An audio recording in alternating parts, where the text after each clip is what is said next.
जय मूल्य साथियों। अब पिछला जो वीडियो बनाया था मैंने वो ईवीएम और बैलेट पेपर के डिफरेंस को लेकर के बनाया था कि बैलेट पेपर और ईवीएम में क्या डिफरेंस होता है और ईवीएम क्यों लाई गई और ईवीएम के विरुद्ध जो आंदोलन चल रहे हैं उस आंदोलन से क्या फ़र्क पड़ रहा है। इसी कुछ मैंने पिछले वाले वीडियो में बता दिए थे। अब मैं आपको इसके आगे की जो बात बता रहा हूँ वो बात यह है कि ईवीएम लाने के बाद जो आंदोलन होने लगे ईवीएम के विरोध में, वो इसलिए होने लगे कि बीजेपी और कांग्रेस और जितनी भी पार्टियां हैं जो कि ब्राह्मणवादी पार्टियां हैं, इन सब का इंटरनल एजेंडा खुल गया। पता लग गया कि ये किसी न किसी तरीके से ब्राह्मणवादी लोग या मनवादी लोग सत्ता में रहने के लिए ईवीएम का किसी भी स्तर तक दुरुपयोग कर सकते हैं और ईवीएम में दुरुपयोग करने की काफ़ी संभावनाएं हैं, जिसको सुप्रीम कोर्ट भी मान चुका है और इलेक्ट्रॉनिक एक्सपर्ट भी काफ़ी मान चुके इस बात को।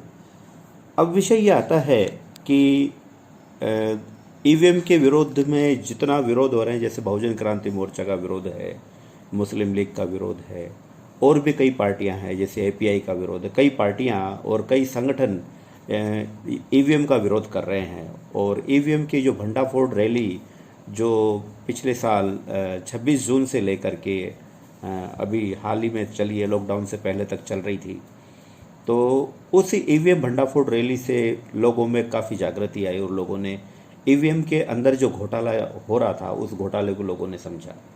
तो वर्तमान मौजूदा सरकार बीजेपी और कांग्रेस ने दोनों ने, या जो भी ब्राह्मणवादी पार्टियां हैं, इन सारी पार्टियों को ये पता लग गया कि अब ईवीएम ज़्यादा टाइम तक नहीं रुकेगी, अब ज़्यादा टाइम तक नहीं रहेगी। इसीलिए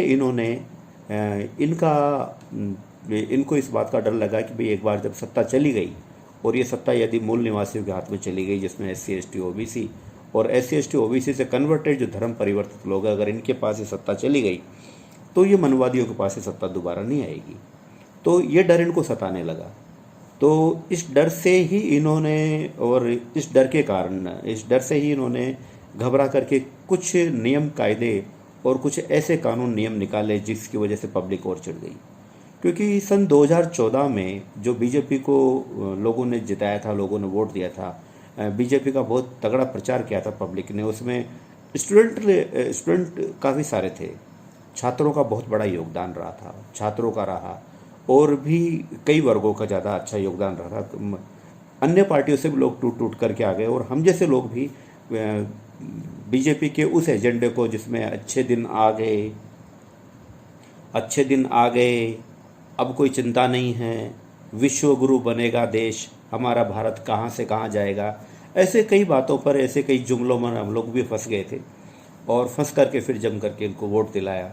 लेकिन 6 साल की जो टाइम पीरियड निकला उसके अंदर न तो इन्होंने कुछ किया, इनको हिंदू मुसलमान करने के अलावा फुर्सत नहीं मिली, इनको राम मंदिर करने के अलावा कोई फुर्सत नहीं मिली, इनको और भी SC ST के मुद्दों को छेड़ने से और उनको परेशान करने के अलावा कोई फुर्सत नहीं मिली, बेवजह SC ST और माइनॉरिटी के खिलाफ ऑर्डर करने से इनको फुर्सत नहीं मिली और पूरे साल भर समय के पूरे टाइम 6.5 साल के टाइम इन्होंने ऐसा ही गुजारा और कोई भी ऐसा रचनात्मक काम नहीं करने से क्या पब्लिक चढ़ गई और उनको पता लगा कि हमारा वोट बैंक घट गया है। तो जो टोटल वोट बैंक का कैलकुलेशन लगाया गया, वो वोट बैंक का कैलकुलेशन निकला करीबन 15 से लेकर 30 crore vote bank SC ST OBC और माइनॉरिटी का, और इनका जो ट्रेडिशनल वोट जो पहले से था, जो कांग्रेस और बीजेपी का था, अर्थात मनवादी या ब्राह्मणवादी पार्टियों का था, वो वोट बैंक घट गया। इसीलिए इन्होंने ये देखा कि अगर हम लोगों ने आज की डेट में कोई इलाज नहीं किया और अगर इस वोट बैंक का इलाज नहीं किया तो हमें आगे आने वाले समय में परेशानी रहेगी। तो इन्होंने क्या देखा कि भाई आगे पीछे ईवीएम तो जाएगी और बैलेट पेपर से चुनाव होएगा, तो क्यों न जो वोट बैंक हमसे हट गया है या जो वोट बैंक घट गया है, उस वोट बैंक की नागरिकता ही छीन लो। इसीलिए इन्होंने एनआरसी, सीएए और एनपीआर जैसे कानून लेकर के आए। और आम आदमी का अगर वोट का अधिकार छीन लोगे, जैसे एससी, एसटी, ओबीसी और माइनॉरिटी का आपने वोट का अधिकार छीन लिया, और कम से कम 30-35 करोड़ लोगों का वोट का अधिकार भी आपने छीन लिया, तो इसका मतलब यह है कि 30-35 करोड़ वोट तो हट गए, और बाकी जो वोट बैंक है उसको कैसे भी मैनेज करके ये जीत जाएंगे। तो होता क्या है कि कोई भी पार्टी मुश्किल से 30% तक वोट जिस पार्टी के आ जाते हैं वो पार्टी सत्ता बना लेती है या वो सरकार बना लेती है। तो 35% वोट हट गया, तो बाकी जो चुनाव होएगा वो चुनाव होगा 70% वोटों में से, 65% वोटों में से। 65% वोटों में से अधिक से अधिक उन्होंने 20% वोट चाहिए। अब 15% वोट तो इनके खुद के ही हैं, जिसमें से ब्राह्मण, बनिया और राजपूत, इनके 15% वोट तो खुद के ही हैं। इनके थोड़े से वोटों को अरेंज करके फिर सत्ता में आ जाएंगे ये लोग। तो इन्होंने इस गणित का ध्यान में रखते हुए एनआरसी, एनपीआर और सीएए लेकर के आए। इन एनआरसी और सीएए का सीधा सा टारगेट है कि धर्मनिरपेक्षता के नियम का या धर्मनिरपेक्षता का जो मूल सिद्धांत है संविधान का, उसका हनन करते हुए और मुस्लिमों को बेवजह टारगेट बनाते हुए और उनको टारगेट बनाते हुए इन्होंने ये नियम और कायदे लेकर के आए ताकि हिंदू मुस्लिम का विवाद फैले। और हिंदू मुस्लिम का विवाद फैलेगा तो एससी, एसटी, ओबीसी को हिंदू बनाए रखने में इनको आसानी होगी। तो मुसलमान तो सिर्फ और सिर्फ बहाना है, असल में टारगेट एससी, एसटी, ओबीसी है, यही निशाना है। एससी, एसटी, ओबीसी निशाना है और मुसलमान सिर्फ और सिर्फ बहाना है। इसीलिए ये एनपीआर, एनआरसी और सीएए लेकर के आए। अर्थात ईवीएम इनकी जाने वाली है, आगे पीछे ईवीएम से चुनाव होना बंद होएगा, बैलेट पेपर आएगा, और इनके जो वर्तमान में अब तक के जो कानून निकाले, नियम कायदे निकाले, उल्टे सीधे काम किए और बिल्कुल अराजकता फैलाई, हिंदू मुस्लिम फैलाया, उससे क्या है 30-35 करोड़ वोट इनके जा चुके हैं।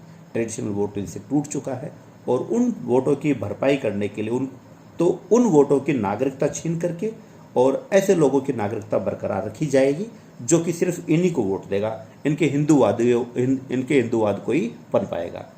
ये करने के लिए इन्होंने ऐसा किया है। तो आपको मैंने समझाया कि इन्होंने ये एनपीआर और एनआरसी और सीए क्यों लेकर के आए। मेन कारण हिंदू मुस्लिम फैला करके एससी, एसटी, ओबीसी को हिंदू बनाए रखना, एक चीज।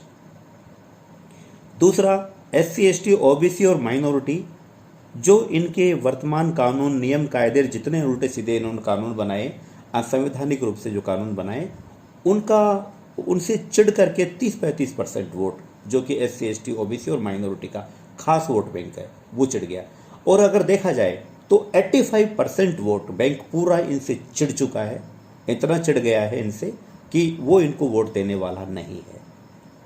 तो इसीलिए इन्होंने यह ऐसा किया है।